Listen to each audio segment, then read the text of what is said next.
Sebuah benda kecil berjari-jari bermassa M diam di pinggir cakram yang jari-jarinya R besar. Koefisien gesek statik antara bendungan dengan cakram adalah mu. Cakram diputar pada porosnya dengan kecepatan sudut. Nah, ini kecepatan sudutnya harusnya semakin lama semakin besar gitu ya.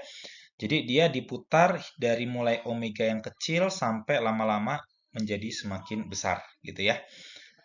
Hingga melewati batas maksimum gaya gesek statik sehingga benda meluncur dari cakram dan jatuh di lantai yang jaraknya h dari cakram. Tentukan jarak mendatar jatuhnya benda. Dihitung dari titik saat benda meninggalkan cakram. Jadi kalau kita lihat sekali lagi dari atas, cakramnya ada di pinggir. Ini jaraknya adalah R. Ketika diputar, yang dia membuat dia bertahan di tempatnya adalah gaya gesek statiknya. Sampai kapan? Sampai gaya gesek statik ini tidak bisa menahan atau tidak bisa menjadi gaya sentripetal yang menahan bendanya berputar bersama dengan cakram. Jadi gaya gesek statiknya itu nanti ya gaya gesek statik adalah mu dikalikan n ya, dimana kalau kita lihat dari samping gitu ya, di sini berarti ada berat mg, ada n ke atas, lalu ada gaya Fs ke kiri. Nah, Fs ini adalah mu kali N, berarti mu dikali Mg. Ya, kenapa? Karena sigma F arah sumbu Y-nya 0, berarti N minus Mg sama dengan 0. Gaya normalnya sama dengan Mg. Ya, jadi gaya gesek statik mu Mg.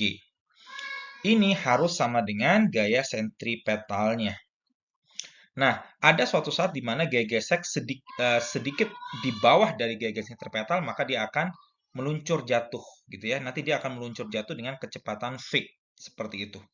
Ya, dia meluncur jatuh dengan meluncur horizontal dengan kecepatan v, gitu ya. Jadi ini arahnya nggak ke kanan sebenarnya, tetapi dia ya kalau kita lihat dari sebelah sini, berarti ini cakramnya, gitu ya. Ini cakram, jari-jarinya R.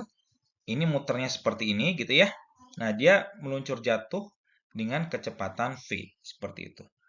Maka nilai v-nya sama dengan ini coret m-nya mu gr diakarkan gitu ya. Ini adalah kecepatan dari v-nya. Kemudian karena cakram ini berdiri di atas sebuah benda ya atau tiang penyangga yang ketinggiannya adalah h, berarti benda ini suatu saat nanti akan menyentuh tanah, gitu kan ya, dia akan menyentuh tanah. Nah, kita tahu bahwa kecepatan vertikalnya tidak ada, berarti H itu nanti sama dengan setengah GT kuadrat.